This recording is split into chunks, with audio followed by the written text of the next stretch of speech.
Petrol రేట్లు పెరిగిపోతున్నాయి. Iran Israel యుద్ధం వల్ల ఇరాన్ ఏం చేసిందంటే ఈ హర్ముజ్ జలసంధిని క్లోజ్ చేసేసింది. ప్రపంచ వాణిజ్యం అంతా ఈ సూయజ్ కెనాల్ ద్వారా జరుగుతుంది.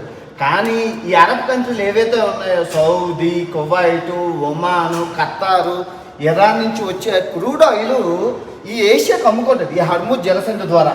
ఈ మొత్తం ఏషియా అంతటికి ఇప్పుడు ఇక్కడ నుంచి ఈ అరబ్ కంట్రీలో ఉన్న ఆయిల్ ట్యాంకరు ఇలాగ వచ్చి మీకు ఇండియా ముంబాయి, తర్వాత శ్రీలంకకి అమ్మి, ఆ తర్వాత మయన్మారు, థాయిలాండ్, మలేషియా, సింగపూరు, ఆ తర్వాత చైనాకి, సౌత్ కొరియాకి, జపాన్కి అమ్ముకుంటుంది.